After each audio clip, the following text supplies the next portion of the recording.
Hi, welcome to Danny After Dark. If you're new here, make sure to like and subscribe so you don't miss a notification or a new episode.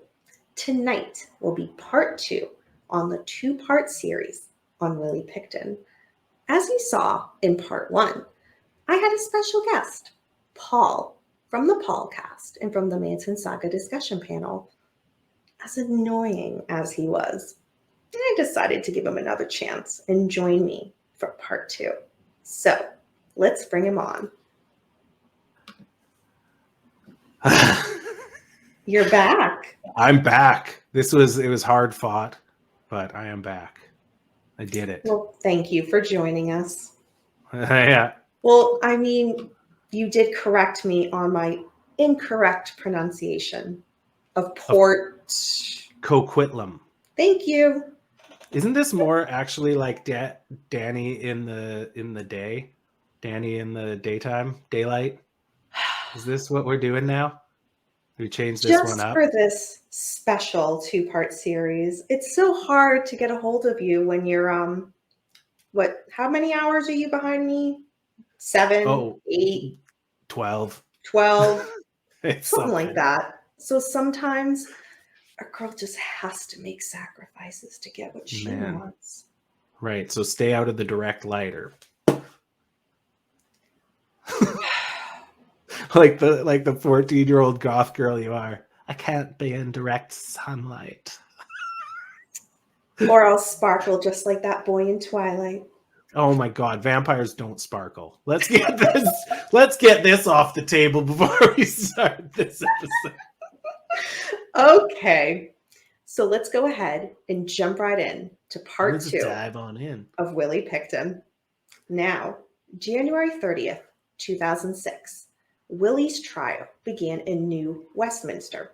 He pleaded not guilty to 27 charges of first-degree murder in the Supreme Court of British Columbia. March 2nd, 2006, one of the 27 counts was rejected by Justice James Williams due to lack of evidence. August 9th, 2006, Justice Williams served the charges, splitting them into one group of 6 counts and another group of 20 counts. The trial proceeded on the group of 6 counts. The remaining 20 counts could have been heard in a separate trial, but ultimately were stayed on August 4th, 2010. Because of the publication ban. Big words, all big words. Because of the publication ban, full details of that decision are not publicly available. But the judge has explained that trying all 26 charges at once would put an unreasonable burden on the jury, as the jury could last up to 2 years, as the trial could last up to 2 years. Wow. And have an increased chance for mistrial. The judge also added that 6 counts he chose had materially different evidence from the other 20 accounts. So that's interesting. And that'd be a bit of a double-edged sword because each one of those people deserve their life and deserve to have their name put out there. But at the same time, if there's like risk, or if they're going to put them away anyway, then I can see why they wouldn't want to drag it out for like the jury and all of the the taxpayers' money and all this sort of stuff. He will get his. He is not. His hands are not clean just because they only tried 6. December 12th, 2006, jury selection was completed. 12 jurors and 2 alternates were chosen. January 22nd, 2007, this was the first day of the jury trial. Willie faced first-degree murder charges in the deaths of Marnie Frey, Serena Abbotsway, Georgia Papin, Andrea Jonesbury, Brenda Wolfe, and Mona Wilson. The media ban was finally lifted, so for the first time, Canadians heard the details of what was found during the investigation. Wow. Crown Counsel Daryl Previtt, in his opening statement, told the jury of evidence that was found on Willie's property. This includes skulls cut in half with hands and feet stuffed inside. The remains of another victim were stuffed in a garbage bag in the bottom of a trash can, and her blood-stained clothes found in the trailer where Willie lived. Part of the victim's jawbone and teeth were found on the ground beside the slaughterhouse. As of February 20th, 2007, the following information has been presented to the court. The items police found inside Willie's trailer: a loaded .22 revolver with a dildo over the barrel of one round fired, boxes of .357 Magnum handgun ammunition, night vision goggles, 2 pairs of faux fur-lined handcuffs, a syringe with 3 milliliters of blue liquid inside, and a Spanish fly aphrodisiac. They also found a videotape of Willie's friend, Scott Chubb. On the tape, he is saying Willie had told him a good way to kill a female heroin addict was to inject her with windshield washer fluid. Jesus. A second tape was played in which an associate named Andrew Bellwood said Willie mentioned killing prostitutes by handcuffing and strangling them, then bleeding and gutting them before feeding them to the pigs. Photos of the contents of a garbage can was found in Willie's slaughterhouse, which had some remains of victim Mona Wilson. December 9th, 2007, the jury reached a verdict. They found Willie not guilty on 6 counts of first-degree murder. However, they found him guilty on 6 counts of second-degree murder. Fucking hate the court system. The second-degree murder conviction carried a punishment of life sentence with no possibility of parole for a period between 10 and 25 years. That was to be set by the trial judge.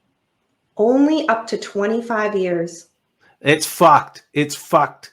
It would have been so much more if it wasn't prostitutes. Right. Well, December 11th, 2007, 18 victim statements were read to the court. Afterwards, British Columbia Supreme Court Judge Justice James Williams sentenced Willie to life with no possibility of parole for 25 years. This was the maximum punishment for second-degree murder. Side note, this was also the same sentence he would have received on first-degree murder convictions. Can I show you an impression of the Canadian justice system? Don't. Yeah. Stop it. That's incredible. It's frustrating as fuck. No idea. Well, Justice Williams stated, quote, Mr. Pickton's conduct was murderous and repeatedly so. I cannot know the details, but I know this. What happened to them was senseless and despicable, end quote. January 7th, 2008, the Attorney General filed an appeal with the British Columbia Court of Appeal against Willie's acquittals on the first-degree murder charges. The relatives of the victims expressed concern that the convictions would be jeopardized if the Crown argued that the trial judge had made errors. The prosecution's thought was that if Willie appealed his convictions, and if the appeal is allowed, resulting in a new trial, the prosecution will want to hold that new trial on the original 26 charges of first-degree murder. January 9th, 2008. Lawyers for Willie filed a notice of appeal in the British Columbia Court of Appeal, seeking a new trial on 6 counts of second-degree murder. The appeal was regarding the main charge to the jury, the response to the jurors' questions, amending the jury charge, similar fact evidence, and Willie's statement to the police. June 25th, 2009, the British Columbia Court of Appeal issued its decisions on 2 appeals, one brought by the Crown, also known as the prosecution, and the other brought by the defense. Some parts of the decisions were not publicly released because of the publication ban still in place. If the court appeal dismissed the defense appeal by a 2-1. Oh, wait, sorry. The Court of Appeal dismissed the defense appeal by a 2-1 majority. Because there was a dissent on a point of law, Willie was entitled to appeal the Supreme Court of Canada. There was, therefore, on August 24th, 2009, his notice of appeal was filed in the Supreme Court of Canada. The Court of Appeal allowed the Crown prosecution appeal, finding that the trial judge made an error in excluding some of the evidence and in severing the 26 counts into a group of 20 counts and one group of 6. The conviction on the 6 counts of second-degree murder would not be set aside. June 26, 2009, Willie's lawyer appealed to the Supreme Court of Canada. November 26, 2009, the Supreme Court of Canada granted this application for appeal. July 30th, 2010, the Supreme Court of Canada rendered its decision. They dismissed Willie's appeal and upheld his convictions. The argument that Willie should be granted a new trial was unanimously rejected by the justices of the Supreme Court of Canada. British Columbia spokesman Neil Mackenzie announced that the prosecution of Willie on the 20 other murder charges would likely be discontinued. He stated, in reaching this position, the branch has taken into account the fact that the additional convictions could not result in any increase to the sentence Mr. Pickton has already received. Well, needless to say, the families of the victims had mixed reactions to this announcement. Some were disappointed that Willie would never be convicted of the 20 other murders, while others were relieved that the gruesome details of the murders would not be circulated in court. At a press conference, the deputy chief constable apologized to the victims' family, saying, quote, "I wish from the bottom of my heart that we would have caught him sooner. I wish that the several agencies involved, that we could have caught him sooner, that we could have done better in so many ways. I wish that all of the mistakes that were made we could undo, and I wish that more lives would have been saved. So on my behalf and behalf of the Vancouver Police Department and all the men and women that worked on this investigation, I would say to the families how sorry we all are for your losses because we did not catch this monster sooner."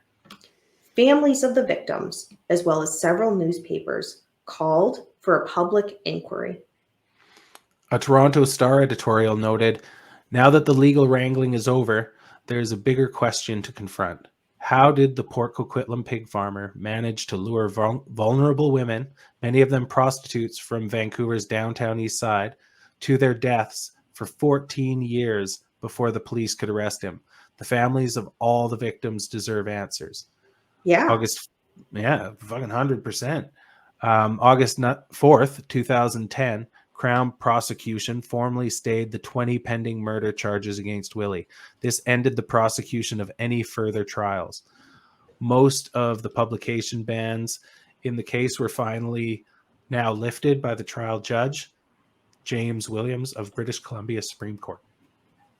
Elaine Allen was a coordinator for the DES Drop-In Center for Sex Workers. She worked there during the late 90s, and she worked with almost 20 of the women who are believed to be victims of Robert Pickton. She was in court for the trial and stated, quote, "He seemed such a stark figure, really ominous.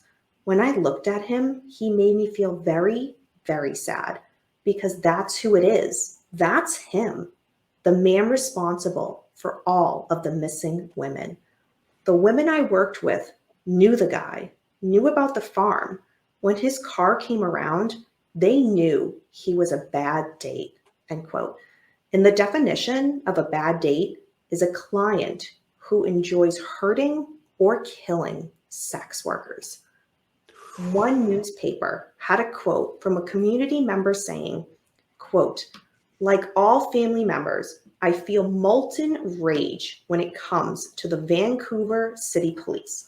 Their view was that it didn't matter if a serial killer was at work, as long as it was confined to one geographical area where the women were expendable people no one cared about. They told us our loved ones were just out partying.